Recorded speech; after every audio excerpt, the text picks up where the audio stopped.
شب معراج میں نے اپنی امت کی عورتوں کو شدید عذاب میں مبتلا دیکھا، جنہیں دیکھ کر مجھے سخت تعجب ہوا اور میں نے ان کے عذاب کی وجہ سے گریہ کیا۔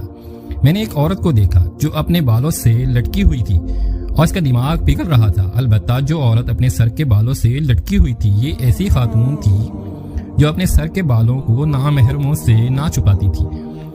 اس حدیث سے ہمیں سبق ملتا ہے کہ پردے کا خاص خیال رکھنا چاہیے اور نامحرموں سے اپنی حفاظت کی جائے۔ بسم اللہ الرحمن الرحیم۔ السلام علیکم ورحمۃ اللہ وبرکاتہ۔ بھائیوں اور دوستوں، محترم بزرگوں، ماؤں بہنوں، آج کل یہ ایک رواج ہمارے معاشرے میں چلا ہے۔ ہمارے بچپن میں تو ایسا نہیں ہوتا تھا۔ یہ آج کل 2-3 سال سے ہم دیکھ رہے ہیں۔ یہ بال بیچنے کا، خریدنے کا یہ کاروبار شروع ہو گیا ہے اور پھیری والے پھیری لگاتے ہیں، بال بیچو 12,000 سے کلو، بال بیچو اور عورتیں اپنے بال بیچ رہی ہیں، پیسے لے رہی ہیں۔ میرے بھائیوں اور دوستوں بہنوں، یہ بالکل حرام ہے۔ کوئی عضو جس کا جسم سے نکلا ہونا ناخن ہے، بال ہے یا کوئی بھی قسم کا عضو جس سے بیچنا بالکل حرام ہے۔ نبی پاک صلی اللہ علیہ وآلہ وسلم نے فرمایا کہ اپنے جسم کا حصہ بیچنا اللہ کمی بیشی معاف فرمائے۔ مفہوم بیان کر رہا ہوں، یہ بالکل حرام ہے۔ آج کے دور میں یہ علماء کرام نے فتویٰ دیا ہے کہ کسی کو ہدیہ دے سکتے ہیں۔ آج کل ہدیہ ٹرانسپلانٹ ہو جاتی ہے، کسی کو ہدیہ دے سکتا ہے، گردے دے سکتا ہے، لیکن وہ بھی بیچنا نہیں، ہدیہ کر سکتے ہیں۔ وہ بھی علماء نے گنجائش نکالی ہے، لیکن یہ بال بیچنا اور یہ ناخن بیچنا یا ایسا کوئی عضو بیچنا بالکل حرام ہے۔ کیوں حرام ہے؟ یہ بالوں پر، ناخنوں پر، خون پر، حیض کے خون پر اور پیشاب پخانے پر، حتیٰ کہ پسینے پر بھی لوگ جادو کرتے ہیں۔ لوگ ایسا جادو کرتے ہیں لوگوں کو تنگ کرنے کے لیے، لوگوں کو بیمار کرنے کے لیے یا ان کو پریشان کرنے کے لیے۔ تو لوگ جو ڈھیٹ قسم کے، شیطانی قسم کے لوگ ہوتے ہیں وہ ان پر جادو کرتے ہیں۔ جادو برحق ہے، ہوتا ہے۔ تو اس لیے ہمارے نبی صلی اللہ علیہ وآلہ وسلم نے تعلیم یہ کی ہے کہ بالوں کو اور ناخنوں کو زمین میں دباؤ۔ ہاں، حضرت صلی اللہ علیہ وآلہ وسلم پر لبید یہودی اور اس کی بیوی نے جادو کر دیا تھا۔ ایک یہ عمل ہوا تھا، وہ اس نے نبی پاک صلی اللہ علیہ وآلہ وسلم پر بالوں پر جادو کیا اور گرا دے کے کسی سوکھے کنویں میں ڈالا۔